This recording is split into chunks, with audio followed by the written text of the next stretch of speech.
그분들은 폭도가 아니었고 테러리스트가 아니었고 왜 그날의 작전이 과잉 진압이었는지 그 진압은 적개심을 명령받았다.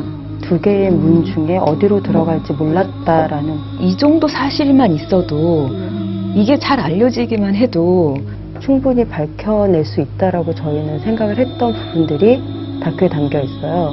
경찰의 진압작전 과정에서 모두 6명이 숨진 것으로 확인됐습니다. 경찰관을 숨지게 한 혐의로 농성자 4명을 기소하면서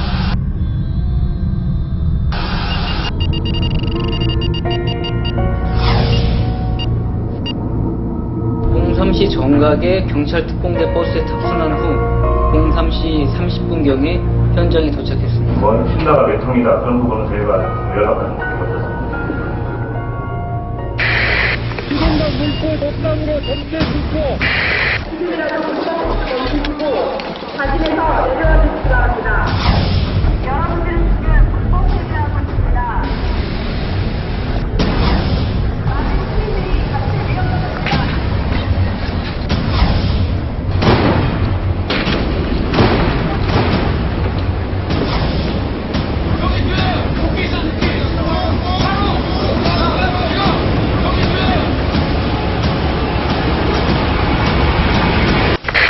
열쇠 빨리 쏴!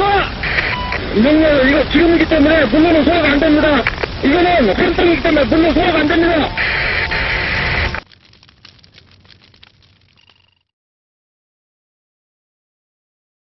3년 5개월 전 폭압적인 진압작전이 불렀던 용산의 참사가 다큐멘터리 영화로 만들어져서 극장에 걸렸습니다. 지금 이 자리에 그 두 개의 문 만드신 김일란 감독, 홍지유 감독 나와 계십니다. 두 분 안녕하세요. 네, 안녕하세요.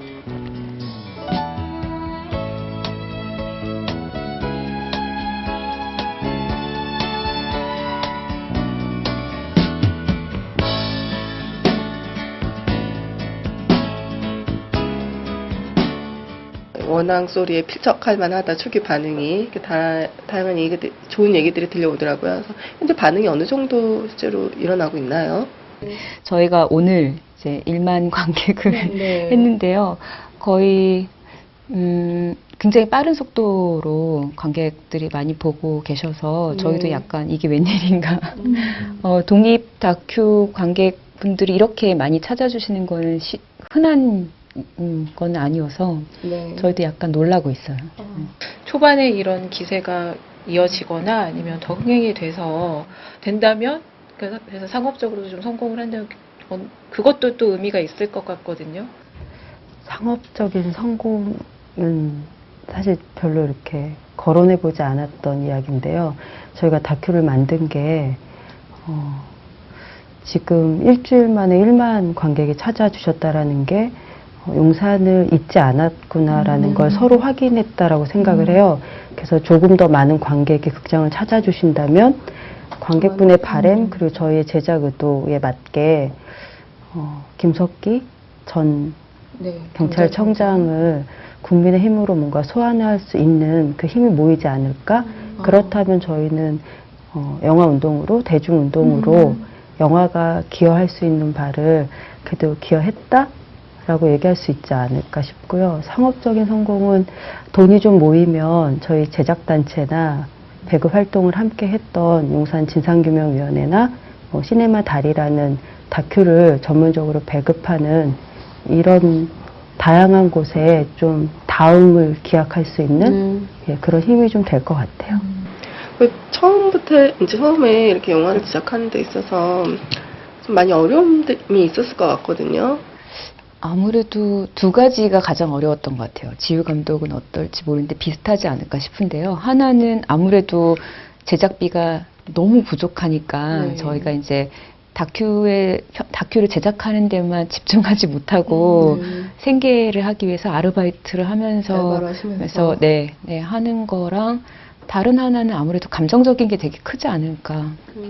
아무래도 그 화면 계속 보고 있고 계속 생각하고 그런데 요즘에 와서 생각을 해보면 3년을 이 용산 참사를 어쨌든 생각하거나 고민하면서 보냈던 시간이 오히려 어찌 보면 치유의 과정은 아니었을까 이런 생각도 드는 거예요. 네. 최근에 이제 많은 관객분들이 두 개의 문을 보시고 멘붕을 겪는다고 분노라던가 네. 절망이라던가 무기력함 이런 감정들을 좀 많이 겪고 그 속에서 다시 희망을 찾고 뭐 이런 감정들을 트윗에 많이 올려주시는데요.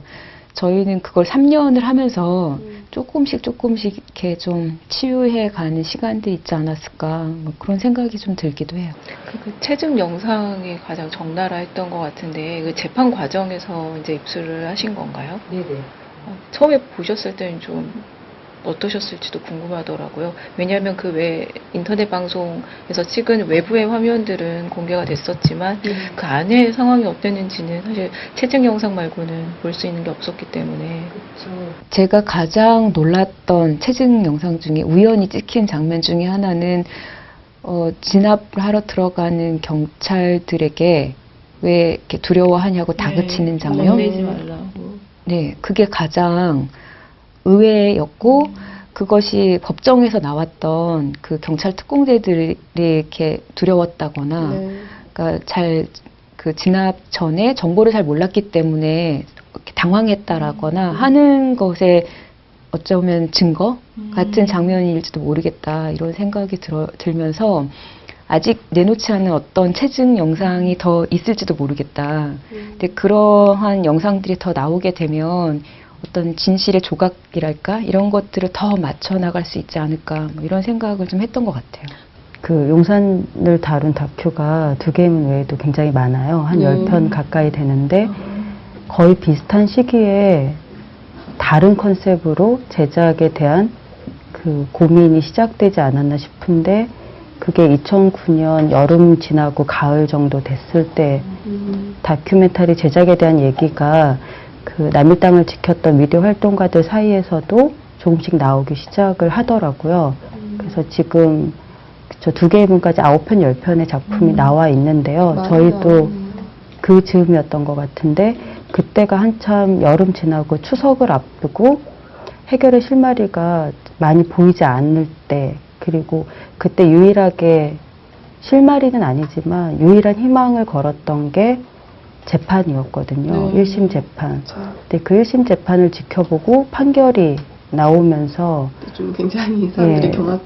그쵸. 네. 아무런 희망이 없구나. 정말 가장 밑바닥에 어떤 절망까지 떨어졌던 순간인 것 같아요. 다 같이. 그래서 저희도 그게 계기가 됐던 것 같아요.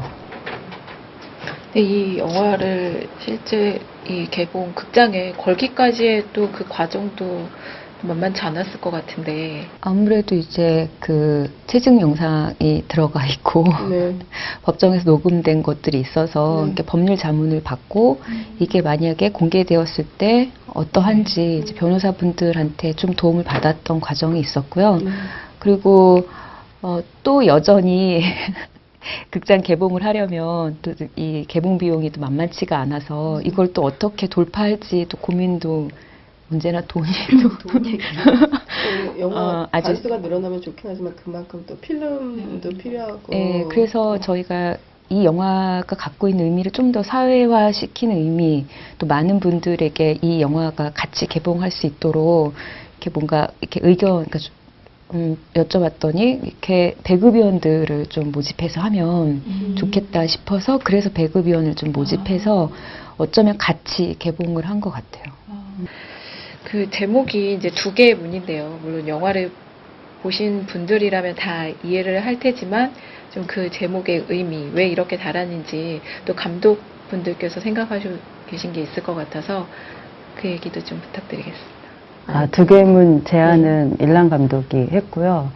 그 처음에 1심 재판이 계속 파행으로 거듭되다가 3천 쪽이 공개되지 않았으니까요.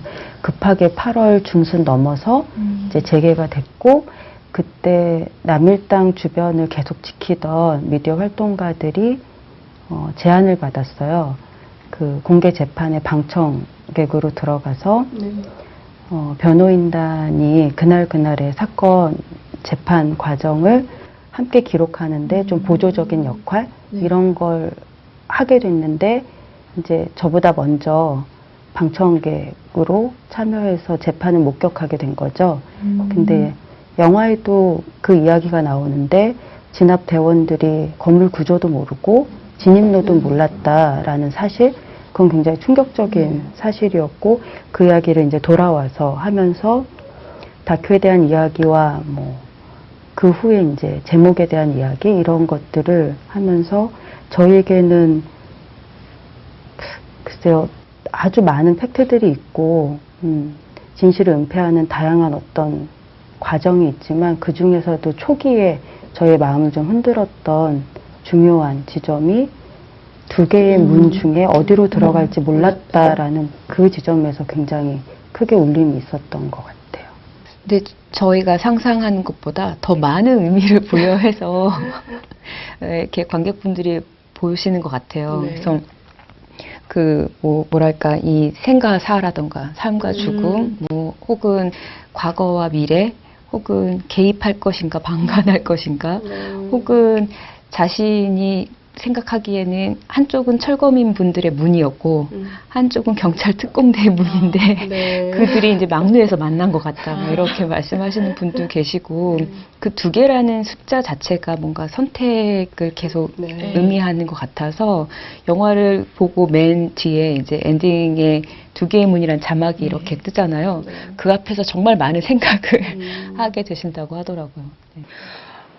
이 유족분들은 그동안 좀 어떻게 지내셨는지 그 얘기도 좀 같이 해주시죠.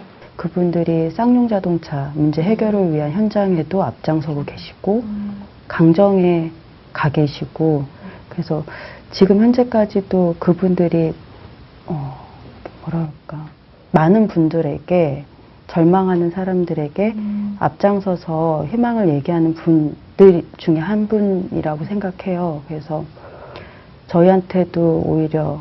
저희가 오히려 걱정을 했는데 두 개의 문이 그분들에게 혹시나 방금 이야기한 것처럼 더 이상 들춰내고 싶지 않은 어떤 기억을 들춰내는 건 아닐까? 특히나 그 농성 철거민 분들의 육성을 본격적으로 다루지 않고 다른 컨셉을 취했기 때문에 그런 것들도 걱정이 됐었는데 오히려 그분들이 힘이 굉장히 많으신 것 같아요. 포용력도 굉장히 많으신 것 같고 저희를 계속 잘한다고 지지해 주셔서 사실 지금까지 올 수 있었고요. 근데 다만 저희들끼리는 그냥 일상적인 그러니까 자주 만나다 보니까 하게 되는 얘기인데 두 개의 문이 아주 잘 되면 잘 될수록 현 정권이 특별 사면이나 이런 기회를 그쵸, 감옥에 있는 분들에게 주지 않을 것 같다. 그럴 수도 있겠다. 그런 얘기를 하면서 허허 이렇게 웃으실 때는 참 묘한 것 같아요.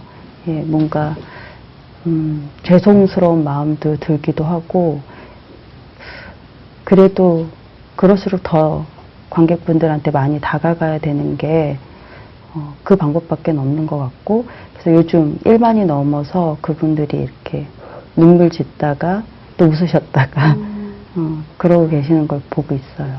유족분들도 그럼 영화를 보셨죠? 어떠셨나요?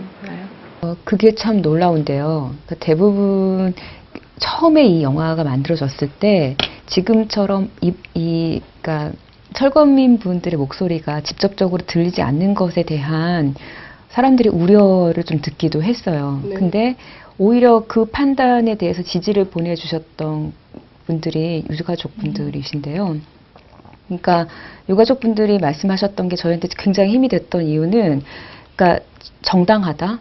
그러니까 철거민들의 그러한 과정들은 정당했다라고 말하는 그 정당함이라는 게 유가족 분들이 계속 이야기하기보다는 그 대척점에 있는 어떤 경찰들이 그 정당함을 오히려 역으로 입증하는 네. 그런 방식인 것 같아서 좋다라고 말씀을 해주셨는데 사실 그렇게 생각하기 쉽지 않잖아요. 그런 거는 굉장히 놀라우리만큼 성찰적이다라고 해야 될까?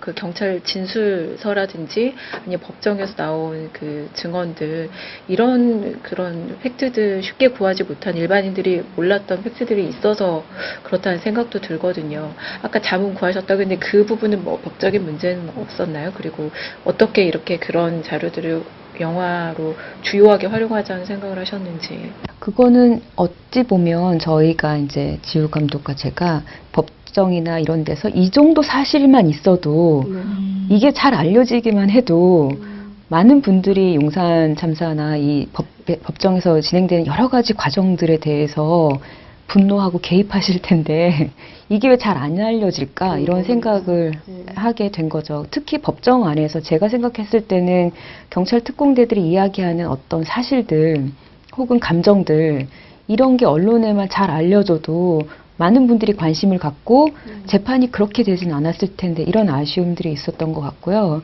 그래서 이 사실들만 잘 전달해도 아마도 많은 분들이 이 용산 참사에 대해서 다르게 생각하실 수 있겠다. 이 재판을 뒤집을 수도 있는 그런 팩트를 기대하시는 분도 혹 계시는 것 같더라고요. 근데 그러한 물증을 제시하고 있지는 않다라고 생각을 하지만 저희의 취지에 맞게 생각한다면 재판을 뒤집고도 남을 어떤 짜투리, 그러니까 기록되지도 않았던 어떤 핵심에서 벗어나 있는 증언들만 모아도 저희들의 생각에서는 이것만으로도 충분히 왜 그날의 작전이 과잉 진압이었는지, 왜 철거민들이 지금 현재 이렇게 감옥에 갇혀 있는 것이 문제인지 충분히 밝혀낼 수 있다라고 저희는 생각을 했던 부분들이 다큐에 담겨 있어요. 근데 그거는 뭐 화재의 원인에 대한 어떤 다른 해석이거나 알려지지 않은 사실이라기보단 특공 대원들 한 사람 한 사람이 실제 자기 행동에 대해서 어떻게 설명해내는지의 과정에서 중요한 어떤 부분들, 이들도 안전하지 않았다와 관련된 몇 가지 지점들이 저희 생각에는 굉장히 중요한 증거라고 생각을 하고요. 이 진술서나 그 채증 영상은 재판정에서 공개가 된 건가요? 아니면 따로 변호인단에서 요구를 해서 받으신 건가요? 법정에서 공개가 된 거고요. 그러니까 법정에서는 제일 중요했던 건 화재가 나기 앞뒤로 한 10분 정도가 가장 중요했던 부분들이기 때문에 오히려 저희가 영화에서 썼던 부분들은 법정에서 중요하지 않았던 것들이. 시작이라든지. 그쵸. 전화가 걸려. 네. 그런 부분들은 법정에서 나온 건데 채증 영상에서 아까 우리가 얘기했던 뭐 다그치는 장면이라던가 그런 건 법정에서 별로 중요한 게 아니죠. 왜냐하면 영상이라는 거는 아무래도 법적 증거로서 사용되는 것이기 때문에 대부분은 화재가 어떻게 났는지에 관해서만 초점이 되어 있었고요. 누구에 의한 발화인가? 그쵸. 중요했었죠. 그래서 화재의 원인에 대부분 초점이 맞춰져 있었고 오히려 저희가 그 채증 영상을 보면서 발견했던 건 오히려 그런 것보다는 거의 법정에서 전혀 얘기되지 않았던 이렇게 다그치는 장면이라던가. 한마 어딨어라던가 뭐 그런 장면들을 저희가 오히려 쓴 거고요. 그래서 이 법정 내에서 아마 저희가 생각했을 때 좀 아쉽다라는 거는 경찰 특공대 분들이 이걸 본다면 어떤 느낌일까? 아쉽다라기보다 바람, 기대 같은 것들인데 보셨으면 좋겠고 조금 더 그날의 감정이랄까, 뭐 그날에 보았던 것. 그러니까 작전에 투입됐던. 네. 아니면 막루 안에서 보았던 거 이런 것들을 좀 더 이야기를 해주시면 좋지 않을까 뭐 그런 생각이 들어요. 경찰 특공대 중에서는 몇 분 정도가 이렇게 진술을 하신 건가요, 법정에서? 한 15명 정도? 15명 정도가 가장 핵심적인 그 순간에 있었던 분들. 그리고 지휘부로는 이제 아까 말씀드렸던 전 용산 경찰서장, 그리고 특공대장, 그리고 서울청 같은 경우에는 차장 정도까지가 이제 나와서 진술을 했었고요. 그 윗선으로는 법정이 계속 소환을 했는데 나오지 않았었고, 그래서 대부분은 이제 컨테이너에 타고 이제 막내 진입했던 분들, 혹은 그 지상조라고 해서 건물 안쪽으로 해서 이렇게 진입을 했던 분들, 그분들이 이제 대부분 이제 증언을 하셨던 분들이에요. 그때 분위기도 좀 어땠는지 궁금해요. 사실은 하루하루 이렇게 나와서 뭐라고 진술을 하는지 항상 긴장을 하면서 봤었는데, 오히려 경찰 특공대들은 예를 들어서 검찰이 기소한 내용처럼 화재의 원인이 화염병인 것처럼 검찰은 계속 몰아가려고 했었는데 오히려 경찰 특공대들은 나와서 진술하기를 모르겠다, 못 봤다라고 진술을 했었고요. 그리고 여러 가지 법적 증거로 봤을 때는 어쩌면 재판이 잘 되면 무죄 판결이 날 수도 있겠다라는 생각? 영화에 담지 못했던 이야기들 좀 해주실 부분들이 있나요? 그 진술을 번복을 하셨던 분들이 좀 있는데, 그러니까 초기에 이제 검찰 조서 받을 때는 이제 철거민 분들한테 좀 뭔가 불리한 네. 그런 식의 진술을 하다가 시간이 갈수록 진술을 번복하신 그런 증언들이 몇 군데가 있었어요. 경찰 특공대 예, 경찰. 증언이요. 그렇죠. 일부 있었던 것 네, 같은데. 네, 초반에는. 그쵸. 그분은 이제 좀 약간 정확하게 말씀을 해주셨던 네. 거라서 이제 저희가 사용을 했는데요. 그분뿐만 아니라 다른 분들도. 근데 이게 참 법정이라는 공간이 제한적인 공간이다 보니까 충분히 자신의 감정이랄까? 뭐 이렇게 진술을 잘못하면 뭔가 그러니까 이렇게 약간 뭉개면서 돌려서 말씀을 하셨지만 감정은 느껴지는 그런 진술들이 있었는데 어떤 분이 철거민 분들한테 되게 불리한 진술을 했었어요. 그 화염병을 봤다. 이렇게 봤다. 이렇게 진술을 한 거죠. 근데 시간이 지날수록 사실은 못 봤다. 라고 이제 진술을 했는데 그럼 왜 그때는 그렇게 진술을 하고 나중에 이제 진술을 바꿨냐라고 했더니 그 동료의 죽음을 보면서 화가 났는데 이렇게 그 감정에서 그냥 이렇게 진술을 한 거다 이렇게 얘기를 하셨어요. 그게 정말 안타까운 지점이었던 거였는데 이 죽음의 원인이랄까 누구를 향해서 이 자신이 느끼고 있는 절망감이나 이런 분노를 터뜨려야 되는지 잘 모르겠다랄까. 그러니까 눈앞에 보이는 분들한테 그 탓을 돌리고 싶은 마음. 그러다 보니까 그 약간 그 철거민 분들에게 되게 불리한 증언을 했던 것에 대한 이야기도 살짝 하거든요. 근데 제가 지금 말씀드리는 것만큼 정확하게 하지는 않는데 정황상 그런 얘기를 하세요. 그러니까 질문을 던졌을 때, 그러니까 변호인 분이 질문을 던졌을 때 그건 아니었고요, 라던가 사실은 못 봤고요, 라던가 이렇게 얘기를 계속 하셨던 게 있던 거예요. 근데 그래서 저희가 생각했을 때는 그 진압은 적개심을 명령받았다라고 저희가 카피를 좀 썼는데요. 그러니까 브리핑 과정에서 보다 정확하게 어떤 분들이 거기에 노인분도 계셨고 70대 노인도 계셨고 여성도 있었고 몇 분이 들어가 계셨는지 어떤 이유로 누가 그 막루에 올라가 있었는지 이런 것들을 이 특공대들이 정확하게 알고 있었다면 그렇게 무리하게 작전을 짜지도 않았을 거고 그렇게 성급하게 들어가지도 않지 않았을까 이런 생각이 좀 많이 들더라고요. 누구나 살면서 되게 억울하고 화나고 그런 일들이 되게 많은데 그중에 가장 화가 나는 것은 자신의 정당성이 훼손됐을 때 그럴 때이지 않을까. 그래서 철거민 분들이 아직도 상처가 되게 많은 건 지우 감독이 계속 그 얘기를 했었는데 테러리스트가 아니다라고. 특공대를 투입한 것 자체가 정말 테러리스트 본 거죠. 로 만들어버린 거죠. 네. 그렇죠. 편집하시면서는 좀 이제 영화에는 상영작에는 들어가지 않았지만 좀 소개해 주실 만한 부분이 있을까요? 그날이 1월 20일이잖아요. 한겨울인데 그 추위가 느껴졌으면 좋겠다라는 생각을 했는데 이게 잘 느껴지지가 않는 것 같은 거예요. 편집을 하는 와중에. 그래서 물포가 그 겨울에 쏟아지고 저 정도의 강도로 엄청난 세기의 물포를 계속 몇 시간을 그렇게 맞고 계셨을 텐데 그 특공대원들은 뭐 워낙에 무장한 그 로보캅 복장을 늘 사시사철 하고 있고 농성 철거민들은 벽에 가려서 사실 잘 보이지 않고 그것 외에는 인물은 그쵸 인터뷰 장면에서 보이니까 그 계절감이 잘 안 사는 것 같고 그리고 인화물질이라고 계속 얘기되는 부분도 상당수의 세녹스는 추위를 피하기 위해서 그쵸 자가 발전기의 원료였거든요.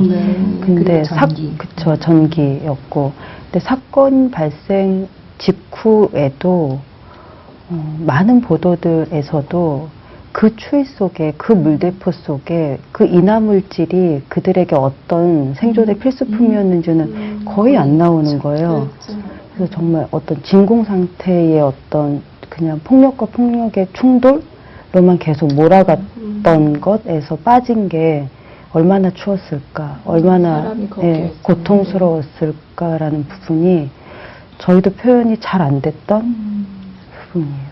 예, 그 화염병의 최초의 그 등장한 시점, 화염병이 원래 등장을 해서 진압된 진압을 하러 간 거다라고 계속 이야기가 됐었잖아요. 근데 사실상은 그 보고서도 나오는 거지만 화염병이 등장하기 전에 이미 8시 20분에 그러니까 진압을 사실상 시작됐던 것을 계속 호도하고 있다라는 거죠. 그거는 정부 문건에도 나오는 것이기도 한데 저희가 봤을 때 보고에 그렇게 나와 있었거든요. 그런 걸 봤을 때는 그거는 어쨌든 투입의 빌미를 계속 화염병이라든가 철거민 쪽에 계속 전가하고 있는 것인데 거기서부터 다시 이렇게 들어가서 보면 그렇지 않고, 그래서 저희 그 두 개의 문에 대해서 어떤 다른 분이 두 개의 문이라고 하지 말고 제목을 두 개의 눈으로 하지 그랬냐. 그러니까 그 대중들이 지켜보고 있다라는 것에 이 정권이 두려워하고 있고 우리가 끊임없이 두 눈 똑바로 뜨고 감시를 잘 했더라면 혹은 뭐 잘 해야 되지 않을까 그런 의미로 두 개의 눈이 좋지 않았겠냐. 그분들은 폭도가 아니었고 테러리스트가 아니었고 굉장히 지금 부당하다는 거죠. 나도 다른 공간에서 어떤 다른 사건으로 그렇게 부당한 일을 겪을 수 있고 그분들의 삶이 곧 나의 그 삶이고 어떻게 보면 나의 명예회복이라는 생각도 좀 그래야 우리가 좀 더 이렇게 자존감 있는 사회에서 살 수 있지 않을까. 서로에게 상처를 줄 수밖에 없는 그 사람들, 농성 철거민과 경찰 특공대, 적어도 인권이라는 게 살아 있을 수 있는 어떤 새로운 환경이 가능할까? 그랬기 때문에 경찰들의 어떤 고통에 대한 진술이나 이런 부분들까지도 그 인권의 이름 안에 들어와야 하는 것 아닐까? 그 개개인들의 고통에 누군가가 치유를 할 수 있는 힘을 줘야 하는 것인데 그거는 우리 사회 구성원 모두라고 생각이 들어요.